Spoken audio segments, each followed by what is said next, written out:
Hey everyone, welcome back to Money with Mission. I am your host, Dr. Felecia Froe. Hopefully you've been listening for a while, but if not, welcome to your first episode, and I'm looking forward to getting to know you better.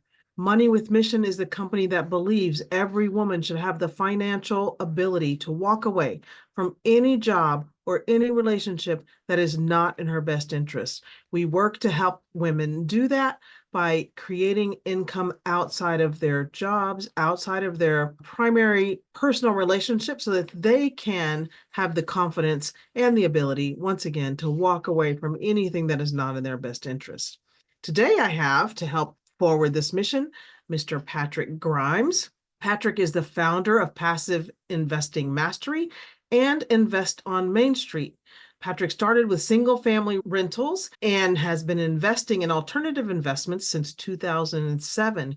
He founded the private equity firm Invest on Main Street and scaled his holdings to a portfolio of 5,000 apartment units valued over $600 million in 5 states across the southeastern United States and Texas. He created Passive Investing Mastery with the mission to educate investors about alternative investing strategies and sponsors best-in-class investments.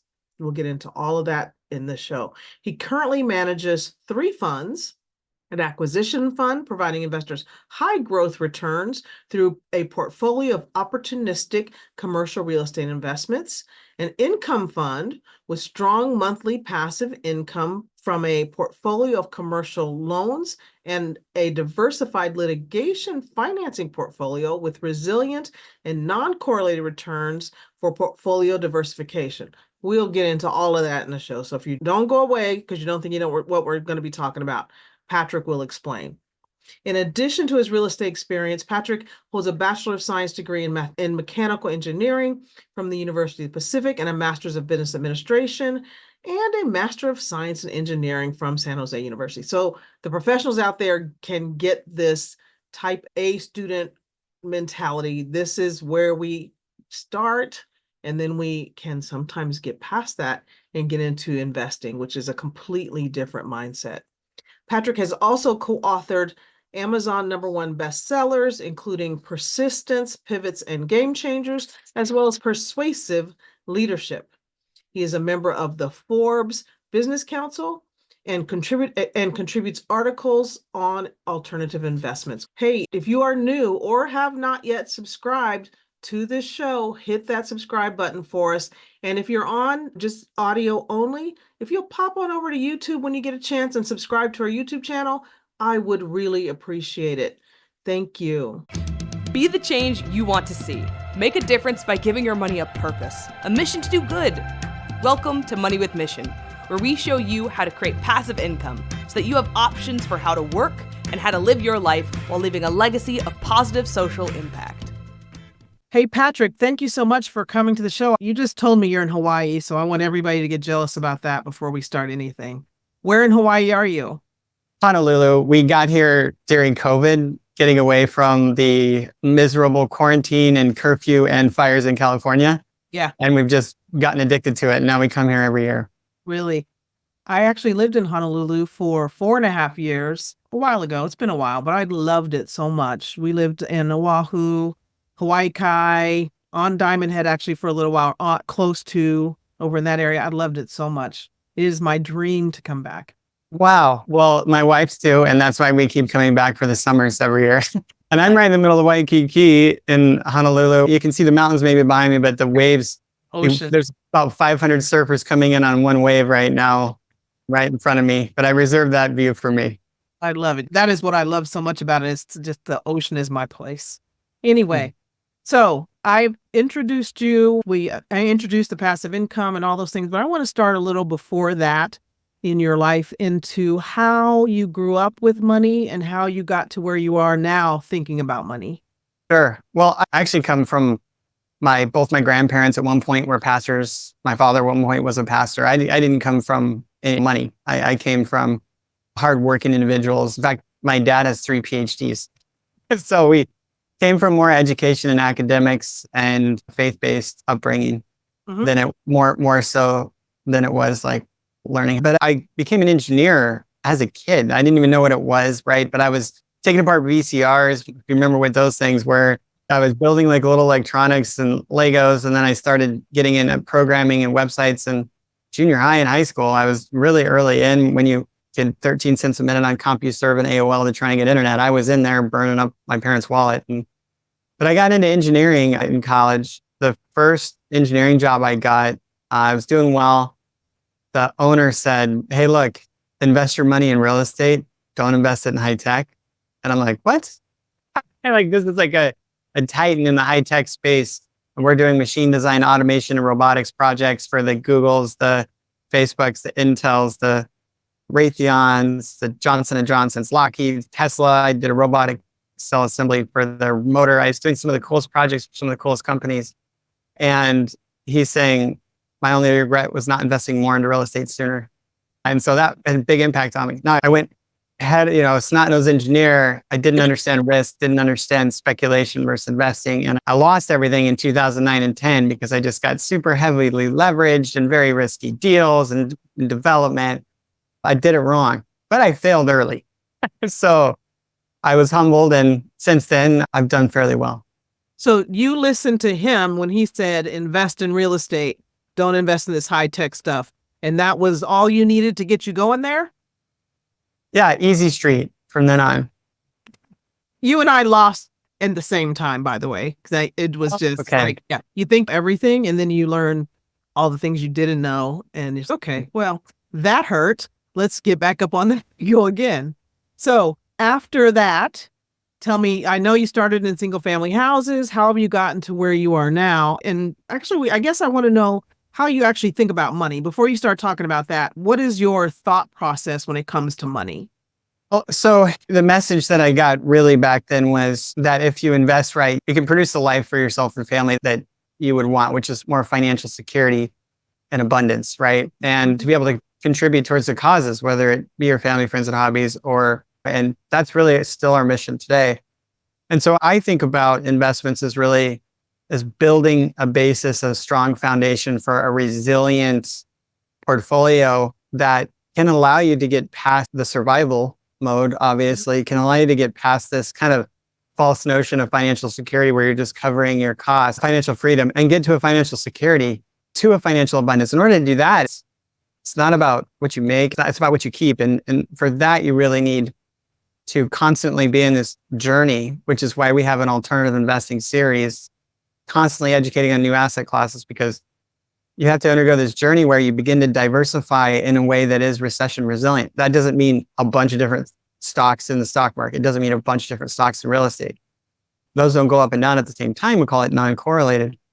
But it means allocating into a lot of different places so you have true recession resilience into a lot of different markets, which are run by different fundamentals. And so I think about those in order to give myself and my family the ability to sleep at night knowing something crashes, we're going to be fine. I've lost it all once, being over-indexed in two things. I want to be indexed now in lots so that we can have the location freedom like we have today. We can take jobs that allow us to work remotely, like right now. I don't have to be doing this right now, but I like to give back. In fact, before I wrote the book that I worked on with your daughter, actually, which she's wonderful, and I just enjoy her so much. As my first time getting my name even out there, I was an engineer underwriting by myself. Yeah. Now we get that opportunity to give back and to spend time with the family. But that was all because I focused on diversification and a well-balanced portfolio early. So you started investing on your own for yourself and your family. Was that how that started? Yeah. So when I started investing, it was all my own money, right? And yeah. Eventually I turned a business into it. So how did your mind, so we're talking to professional folks out there who grew up saying, their parents, if they were like mine, said, get a job, go to school, get a job, stay in that job, do that thing. How did your mind, it sounds like you had the same, the mechanical engineer, how did an engineer down this path of engineering turn into the real estate and alternative investor that you are? What do you remember? What clicked in your mind or how that happened? Because I think a lot of people miss that. They don't get that jump. Does that make sense? Yeah. Well, so going back to the typical investor journey, right? it was similar for me as it is for others. I was putting everything in that 401k IRA and thinking that's it. And then I had a surplus and I was like, well, okay, if I max out an IRA, then what do I do? And then I realized that there's alternatives, right? And my eyes were open to that's actually what produced security. So I started thinking, well, I don't just want to just have enough for retirement, and I work till I die, IRA, 401k. Now I want to think about retiring early and having abundance. So then I started, let's do a side gig, which was real estate. Okay. That caused me to lose it all. After coming back to it, I started researching about how the wealthy invest and look and measuring risk more in a portfolio. I started thinking, well, I need to buy more stabilized income producing assets, tortoise, not the hare. Mm-hmm. And I started looking at a lot of different asset classes. It turns out the breadcrumbs of the wealth me led me back to real estate, to an allocation in real estate, usually around 20, 26, 30%. And so that's what got me back into real estate, but completely differently, right? Focusing on long-term growth. And that's what I didn't do. I was gambling on pre-development, high risk, high reward, not the long-term throw. Okay. And then immediately, once I had success there, I started realizing, well, you know what? I'm over-indexed in real estate and I've lost it all before real estate before. I'm probably going to be able to ride out another downturn, but I've got a lot in the stock market, got a lot of real estate. Now what do I do? Mm-hmm. Right. And if you look at the numbers, like I said, 20, 25, 30% real estate, I was way over. When you get really comfortable with something, you tend to get way over-indexed in that one thing. Mm-hmm. Mm-hmm. So growth happens. So we started doing energy and oil and gas. Well, you have to have a stomach for that. Yeah. It's not necessarily lower risk, but it's not correlated, meaning it's not going to ride the same trend. In fact, my family collects some royalties, modest royalties from generationally, and that provides generational income. And this is a great way to go. But then we did other things that are completely non-correlated. Like we have a litigation fund right now, which is helping provide access to justice for those that were harmed by corporate misconduct. But legal services is super steady, tried and true. Right? It's an industry like healthcare and education. You can invest in, and it just steadily grows. It's a very stable industry. So if you can get access to those kinds of things and you put more into those guys, another mental shift. Now you have to grow, you have to learn about these new asset classes, but it's through this lesser known, non-correlated or lesser known alternatives that you can get more stability and more comfort in your portfolio. And I think that's that shift that happens when people go from scarcity to surplus to diversification. They realize true resilience, and then building a legacy means surviving and thriving in downturns, means recession resilient, non-correlated diversification. So that's what got me to where I'm at today. Gotcha. And it took how many years for you to get to that thought process? I just want everybody to know this doesn't happen overnight. This is a process of getting there.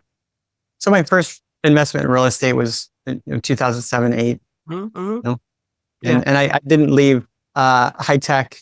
I became a contractor at one point so that I could do more real estate because you can't really moonlight. Yeah. I actually had to take a break from single family because it's a big ruse. This whole flipper thing is a big ruse. I was producing great income, but I was sacrificing all my time away from family, friends, and hobbies. And so I had to convert to a contractor and then get into larger syndications before I could find that balance. Yeah. So it was a lot of journeys. And I talk about it in the book, and I'll give a copy of the book away for free at the end, which has me and your daughter in it. So, but that story is all there if people are interested in hearing it. That's great. That's a really, really important stuff, you guys, about we start our journey and it may not be where you end up, but there's a bunch of icky that happens in the middle and a bunch of great that happens in the middle. And you just keep going until you find your place. And Patrick's found his place in the alternative. He doesn't talk just about real estate. I hope you catch that. It's not just real estate. It's alternative investing, non-correlated. I'm going to have you just go ahead and just tell them again what non-correlated means.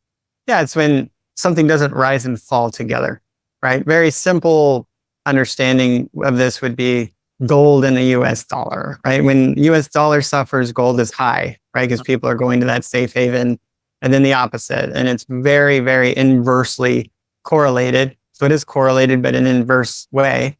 And you have a fairly sophisticated listenership, but it just means that people are in the stock market. It's all sentiment driven. right? It's all sentiment driven by this. It's correlated by that overall sentiment of what things are trading at, driven by what people feel, right?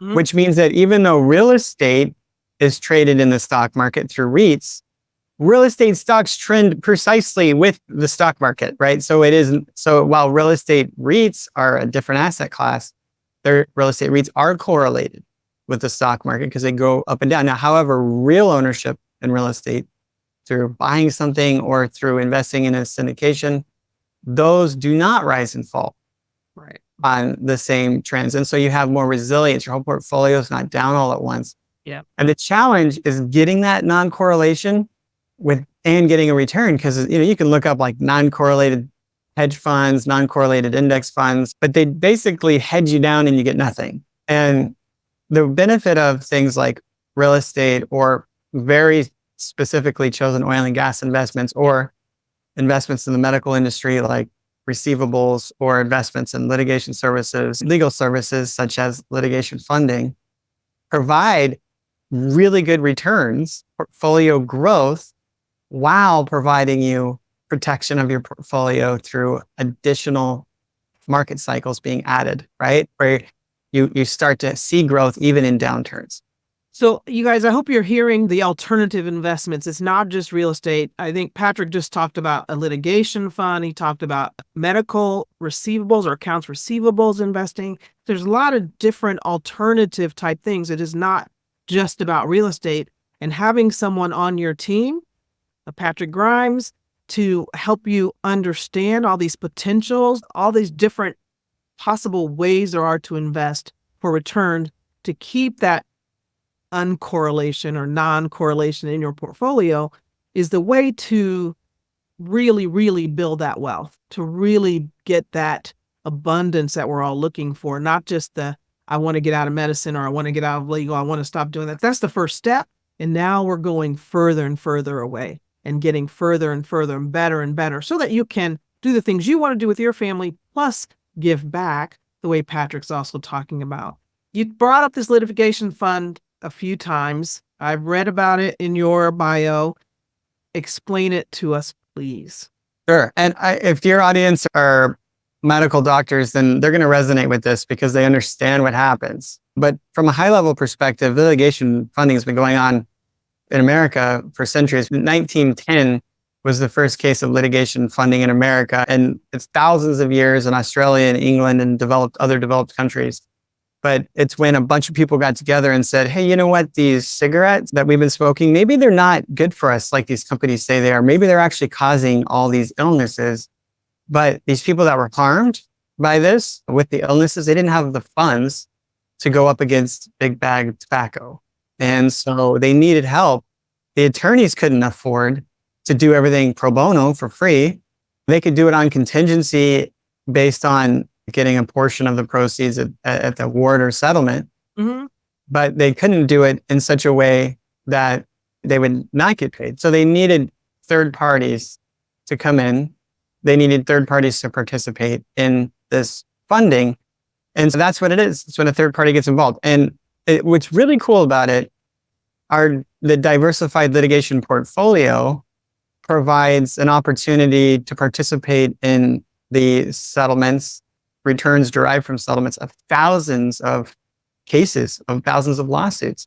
Our target are those cases where people have been harmed by very big, bad, mean corporate misconduct.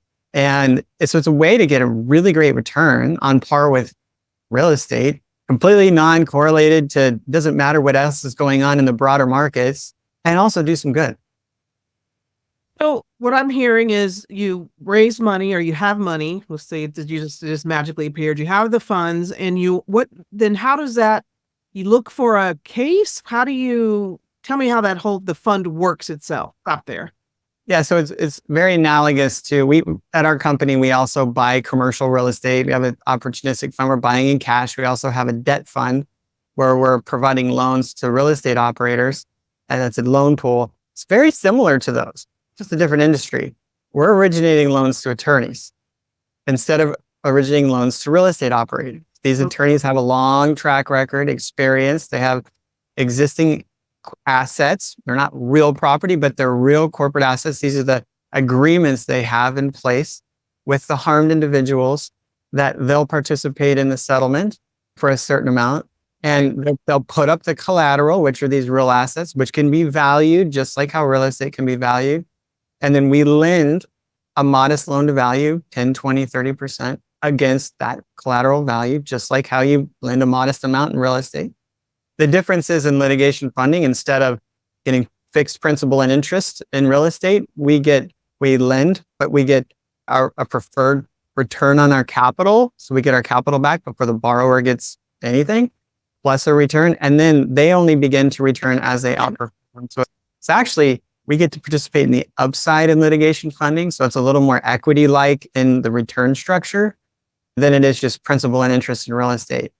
But it is very much in all their aspects, a loan portfolio that we diversify across a lot of very late stage cases that are very near settlement. Okay. And insurance carriers, A-rated insurance carriers will even insure these assets, these corporate assets that these attorneys have, just like how they'll insure buildings. Got it. So the attorney is putting up the collateral for the loan, whatever that is, and that your company looks at it, decides it's valued at whatever they're saying it's valued at, and then loan against that so that if they default, this collateral is there to make everybody whole? Yeah, so it's a little different in that in real estate, sometimes they'll defer payments in real estate for a while, right? They'll defer, and so they'll have principal and interest cash flow coming in. This is not that, because inherently the asset doesn't cash flow. Right. Inherently they don't cash flow until the end. Right. So it's not a cash flow play, it's recession resilient growth, right? And although there's thousands of cases, so it can look a little bit like there's cash flow coming in, but it's not inherently cash flow. It's thousands of exits happening within a portfolio. Right. So we don't collect interest payments. We don't collect principal payments along the way. We defer that, right, until settlement. But if they were to default, very similar loan, like we have valuation specialists, third party that come in and value it. We have attorneys that create the contracts, just like we do in our debt funds and our acquisitions funds, right? And those attorneys, they're all the same. Keep in mind, litigation or legal services is an $800 billion industry. We're talking on the same order of the airline industry. That's how big it is. The cost of a mass tort, which is the aggregated, this type of law, it's like $400 billion. Very sophisticated industry. So we have attorneys that have done hundreds and thousands of these agreements, just like in real estate. You put together the terms that this is how you get paid, this is how the money flows into these accounts dedicated that are controlled, and we have control over the collateral. If you default, or it's a bad boy carve out, just like there are in real estate. Yeah. All this same kind of stuff, just in a different industry. It's so interesting. This is my first time hearing this, you guys. If it's your first time, well, I'll listen to this again so it makes sense.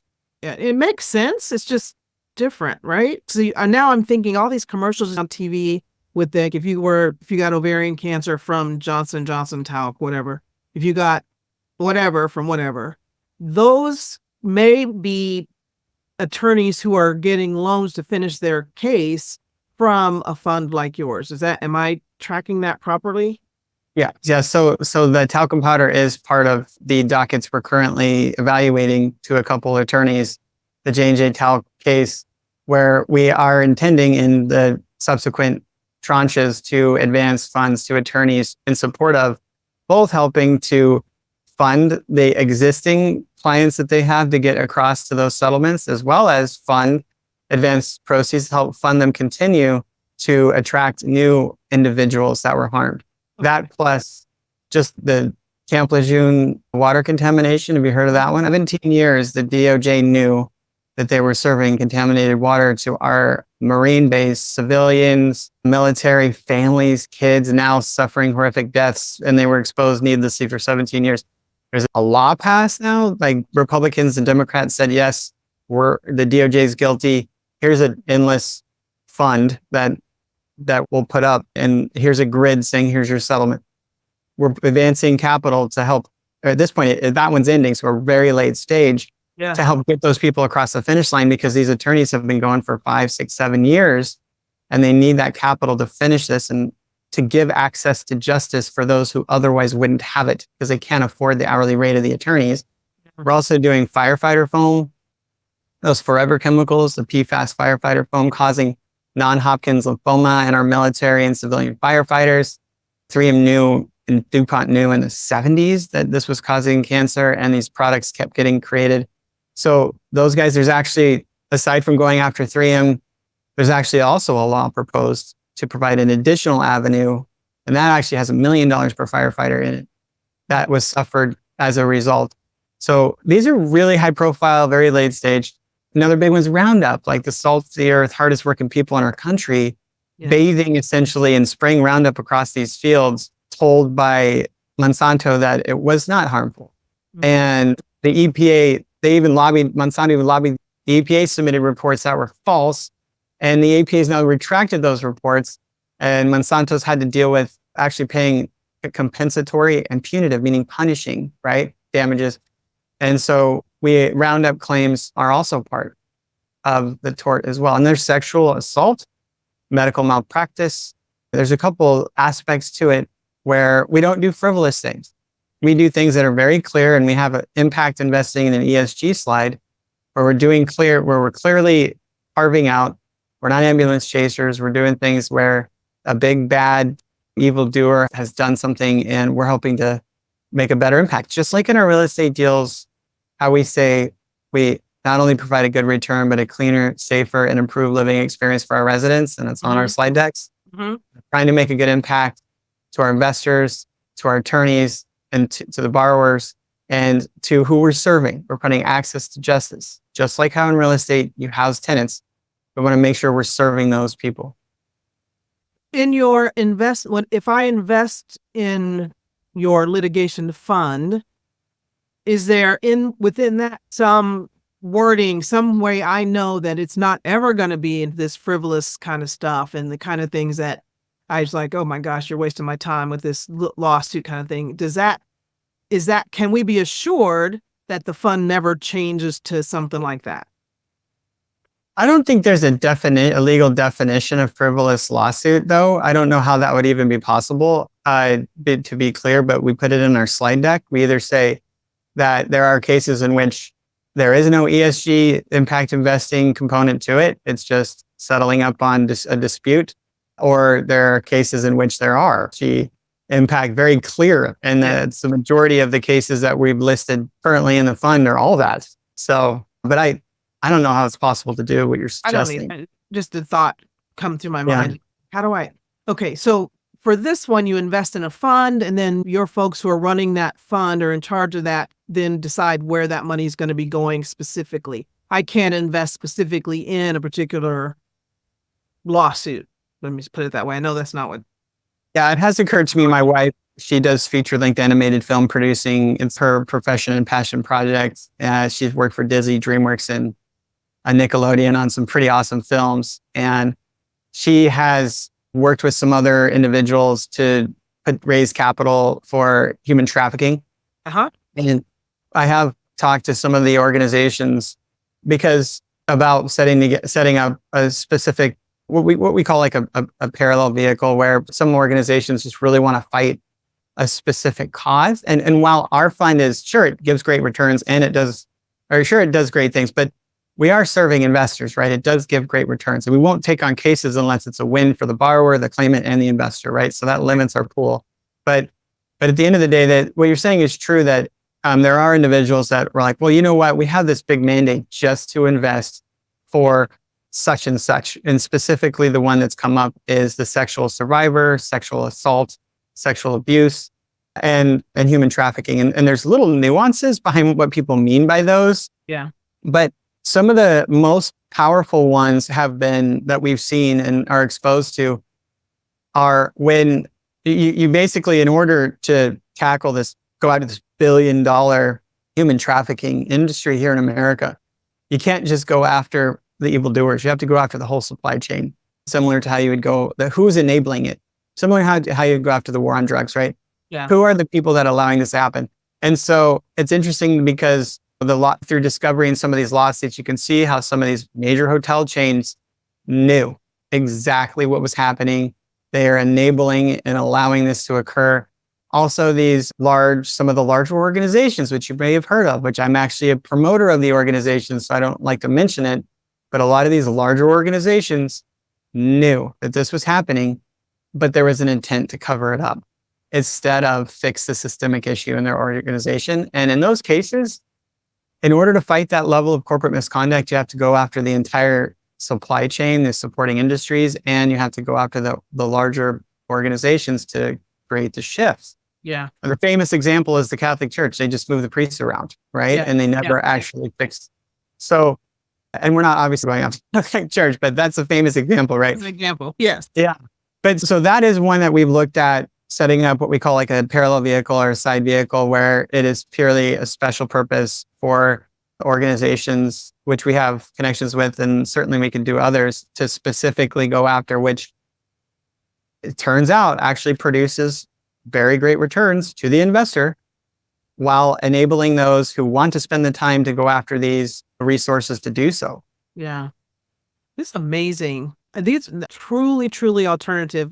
I never heard of the litigation type fund at all.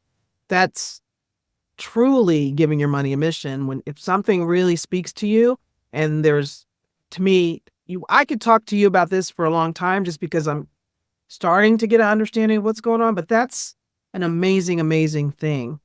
I want to back up though, because I'm going to go back to real estate, because a lot of my folks are still looking at getting into real estate investing.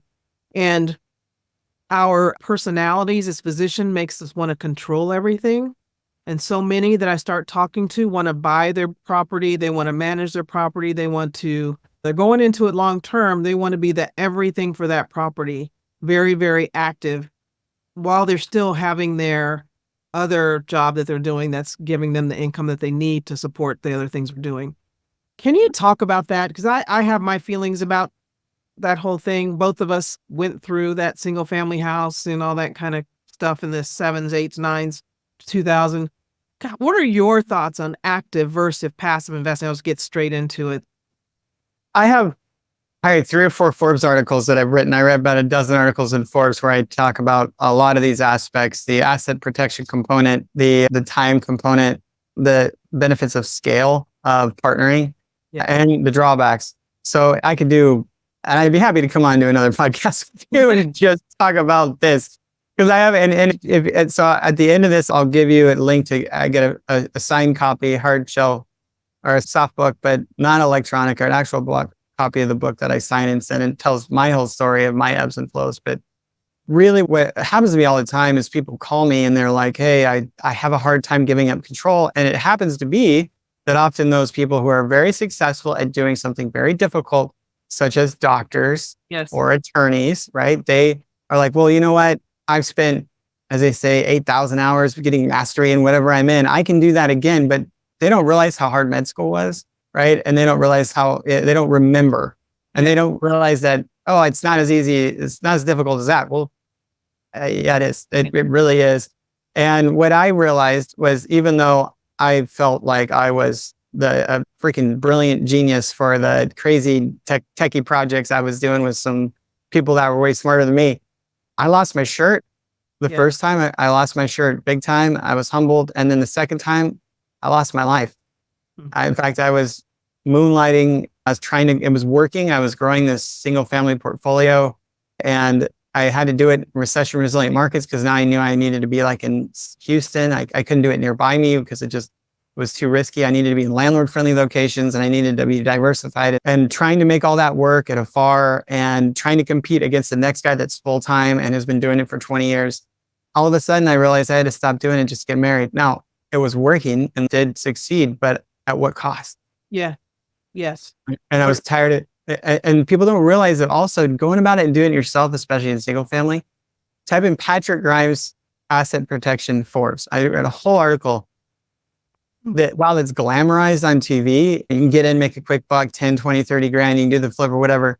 People don't realize that in those assets, you're personally guaranteeing you're in a liable position to get sued. It's very difficult to get lending. It's almost impossible to do this through your IRA account. It's very, very tough. So there's a huge asset component issue or asset protection issue associated. with this. And there's a velocity of capital issue. And the trap you run into is I can do it myself. And then you do it once, and then you can't you forget that every year you hold that asset, your IRR goes down, your return goes down because you're not keeping the velocity of capital high. And you're still bragging about, oh, I got that one deal. But you didn't get another one, and you didn't get another one. You didn't get another one. Why? Because you're not a real estate operator. You're a professional making your money somewhere else. Yeah. And so that's when I learned. When I got married, Beijing on a horse, and my wife was a red dress with a phoenix on it, and I was with a bow and arrow. After we did all that, 2.5 years later, I learned to partner.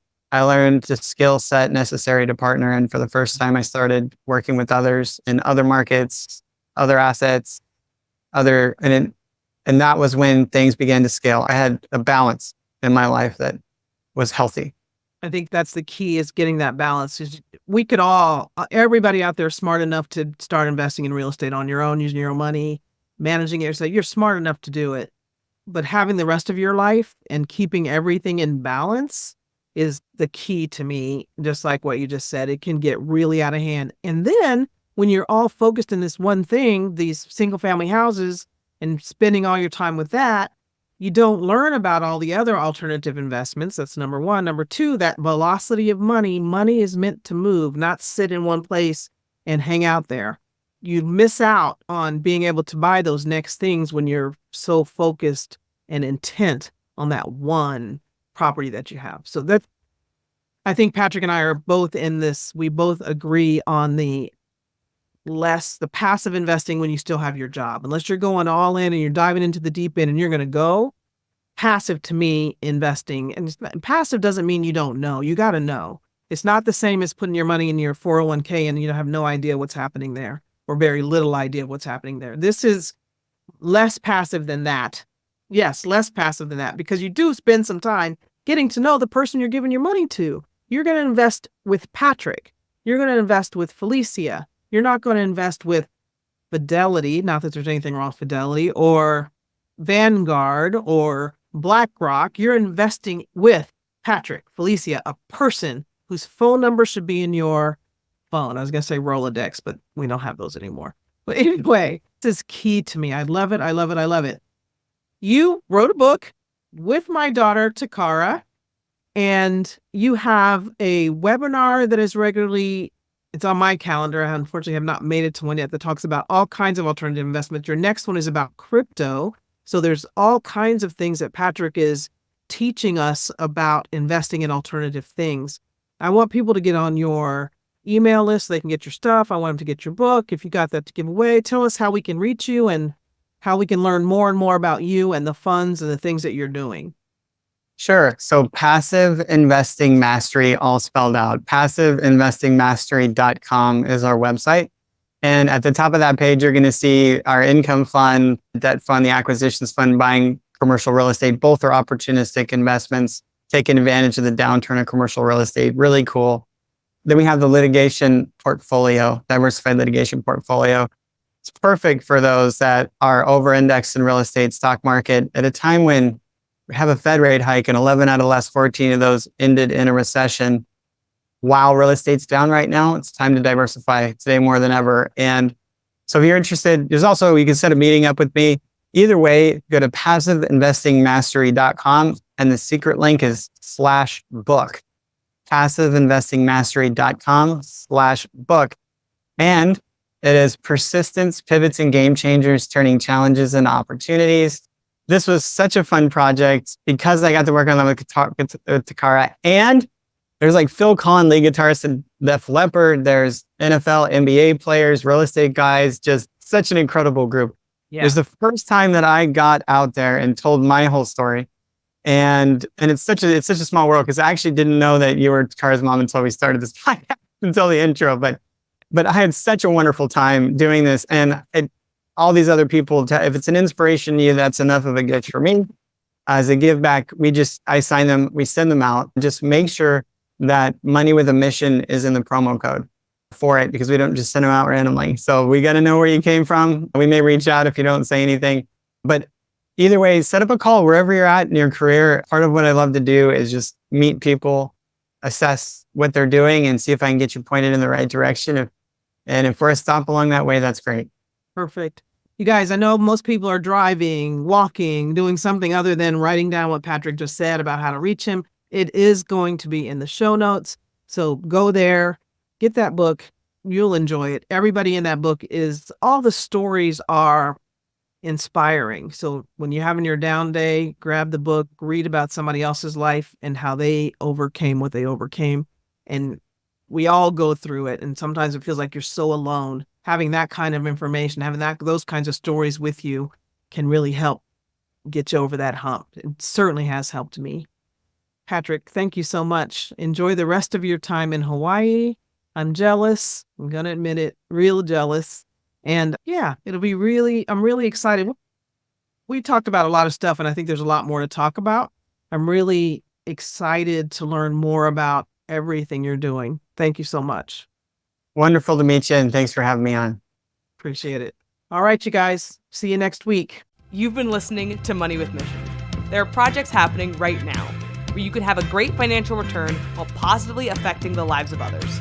To learn more about our opportunities, go to moneywithmission.com.